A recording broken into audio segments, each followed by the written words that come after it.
Friends, welcome to my channel MK tailoring. இன்றைக்கி நம்ம chewing மிஷினோட பார்ட்ஸ் பற்றி பார்க்கலாம் இந்த கிளாஸில். இப்போ சுற்றிட்டு இருக்குது பார்த்திங்களா, இதுதான் பேலன்சிங் வீல். இதை சுற்றுறது தாங்க டெய்லரிங்கில் ஃபர்ஸ்ட்டு ஸ்டெப்பு. நம்ம த்ரெட் எதுவுமே போடாமல் ஜஸ்ட்டு கீழே வந்து நம்ம பெடல் பண்ணி பேலன்சிங் வீலை ரிவர்ஸ் போகாமல் சுற்ற வைக்கணும். அதான் மெயினு. இதை சுற்றி ஃபஸ்ட்டு பழகுங்க. ஒன் டே நீங்கள் வந்து இதை ப்ராக்டிஸ் பண்ணாலே ஈஸியாக வந்துடும்.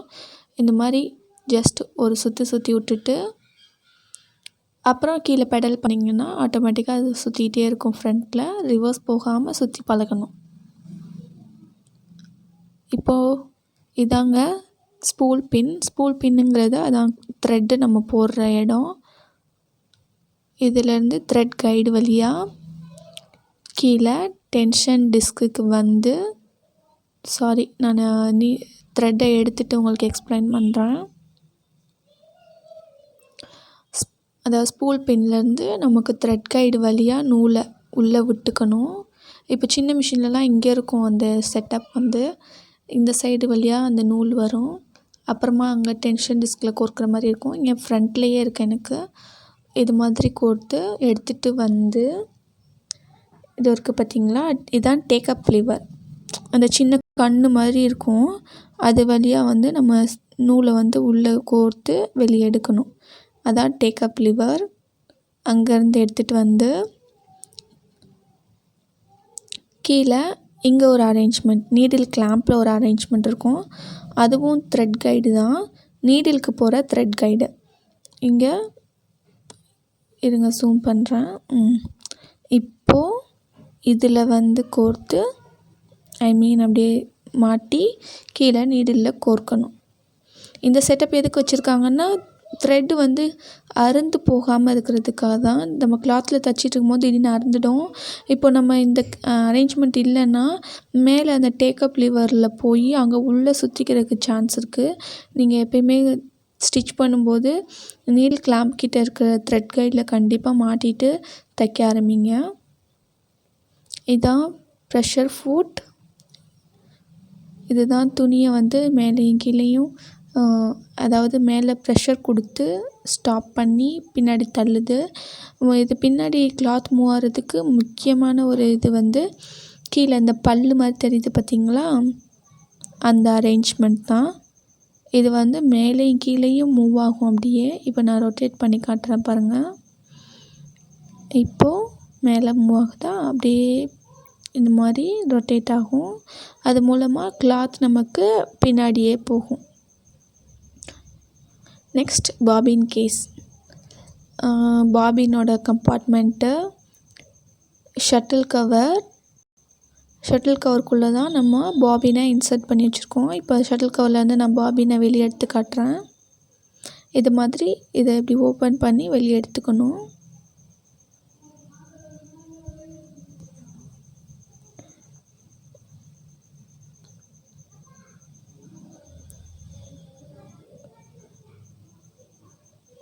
இதான் பாபின் கேஸ்.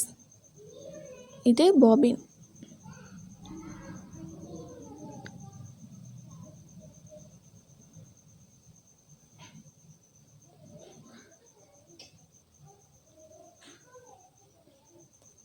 நெக்ஸ்ட்டு நம்ம டென்ஷன் டிஸ்க்கு பார்க்கலாம்.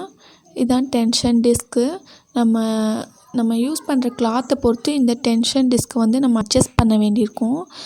நம்ம ஹார்டான கிளாத்து தைக்கிறோன்னா கொஞ்சம் இதை வந்து லூஸ் பண்ணிக்கலாம். இல்லாட்டி ரொம்ப இழுத்து பிடிச்ச மாதிரி வந்துடும் தையல் வந்து. இதே இது நம்ம கொஞ்சம் ரொம்ப நைஸான கிளாத்லாம் தைக்கிறோம்னா கொஞ்சம் டைட் பண்ணிவிட்டு நம்ம தைக்கலாம். அப்போது நமக்கு வந்து ரொம்ப த்ரெட்டு கட் ஆகாமல் கொஞ்சம் நல்லா ஸ்டிச்சிங் வந்து விழுகும். நம்ம வந்து எக்ஸ்பீரியன்ஸ் வந்துடும் நம்ம தைக்க எந்த கிளாத்துக்கு எந்த மாதிரி டென்ஷன் டிஸ்க் அட்ஜஸ்ட் பண்ணிக்கிறதுன்ட்டு. த்ரெட் அடிக்கடி கட் ஆகுதுன்னா டென்ஷன் டிஸ்க்கை வந்து அட்ஜஸ்ட் பண்ணி பார்க்கணும். இது வந்து இதான் மிஷினோட ஃபேஸ். அதாவது நம்ம கீழே அந்த ஒரே ஒரு ஸ்க்ரூ கொடுத்துருப்பாங்க. அதை ஓப்பன் பண்ணிவிட்டு உள்ளே எதுவும் டஸ்ட் இருந்தால் க்ளீன் பண்ணும்போது க்ளீன் பண்ணலாம். அப்புறம் ஒவ்வொரு டைம் அந்த டேக்கப் லிவரில் வந்து நூல் சுற்றி உள்ளே எதுவும் மாட்டிக்கிச்சுன்னா நம்ம இதை ஓப்பன் பண்ணி க்ளீன் பண்ணலாம். இப்போ நான் தூக்கி காமிக்கிறேன் இல்லையா, அதுக்கு பேர் தான் ப்ரெஷர் ஃபுட் லிஃப்டர்னு சொல்லுவாங்க. பேசிக்காக லிஃப்டர்ன்றது வந்து நமக்கு கீழே ப்ரெஷர் ஃபுட் இருக்குது இல்லையா, அதை வந்து லிஃப்ட் பண்ணி கொடுக்குறது தான் ப்ரெஷர் ஃபுட் லிஃப்டர்னால் என்ன, மேலேயும் கீழேயும் தூக்கி இறக்குறது. இந்த வேலையை தான் இது பார்க்குது. இப்போது மேலே கீழே இறக்கிக்கலாம் இதை வச்சு. இப்போது தைக்க ஆரம்பிக்கும் போது நம்ம வந்து கீழே அதை இறக்கி விட்டுட்டு தைக்கணும். தைச்சி முடிச்ச பிறகு மேலே தூக்கிட்டு தான் கிளாத்தை இழுக்கணும். இப்போது நான் வந்து இதை ஒரு ரோப் மூலமாக கீழே அந்த வீலில் கனெக்ட் பண்ணியிருக்கேன், பேலன்சிங் வீலை. நம்ம கீழே பெடலிங் பண்ணும்போது கீழே இருக்க வீல் சுற்றி மேலே பேலன்சிங் வீல் சுற்றி இது சுற்றுச்சுன்னா, இப்போ நம்ம பெடல் பண்ணுறோம் அப்போ மொத்தல இந்த செட்டப் வந்து இந்த வீலை சுற்றும், கீழே இருக்க வீலை சுற்றும். இந்த வீல் வந்து ரோப்போட அட்டாச் ஆகிருக்கனால பேலன்சிங் வீலை சுற்றுது. இந்த பேலன்சிங் வீலோட இந்த நீடில் கிளாம்ப் அட்டாச் ஆகிருக்கும். அப்போ நீடில் கிளாம்ப் வந்து மேலேயும் கீழேயும். இந்த செட்டப் தாங்க ஸ்டிச் லென்த் ரெகுலேட்டர். 1ல் வச்சிங்கன்னா ஸ்டிச்சிங் ரொம்ப சின்னதாக விழுகும், 4ல் வச்சிங்கன்னா பெருசாக இருக்கும். இதை மேலேயும் கீழேயும் இறக்குறது மூலமாக நம்ம வந்து ரிவர்ஸ் ஸ்டிச் அடிக்கலாம். ரிவர்ஸ் ஸ்டிச்சுங்கிறது இந்த டக் அடிக்கிறது சொல்லுவாங்க இல்லையா, ஸ்டார்டிங் எண்டிங் முடிக்கும் போது பண்ணுவோம்ல, அதான் அதை வந்து இதை யூஸ் பண்ணி பண்ணலாம். இது ப்ரெஷர் ஃபுட் லிஃப்டர் மூலமாகவும் பண்ணலாம். அதில் வந்து த்ரெட் அடிக்கடி கட் ஆகும். ஓகே ஃப்ரெண்ட்ஸ், பேசிக்கான சூயிங் மிஷின் பார்ட்ஸ் எல்லாமே நான் சொல்லிட்டேன்னு நினைக்கிறேன். இதுக்கு மேலே இதை விட்டுட்டேன் பாருங்கள். இது வந்து ஒரு ப்ரெஷர் ரெகுலேட்டர். இதை வந்து நீங்கள் நல்லா டைட்டில் வச்சுருக்கணும். இல்லாட்டினா வந்து நமக்கு நீடில் கிளாம்பில் வந்து நீடிலோட த்ரெட்டு கனெக்ட் ஆகிருக்கு பார்த்தீங்களா, அது அடிக்கடி கட் ஆகிட்டே இருக்கும். கொஞ்சம் நல்லா டைட் பண்ணி வச்சுருங்க.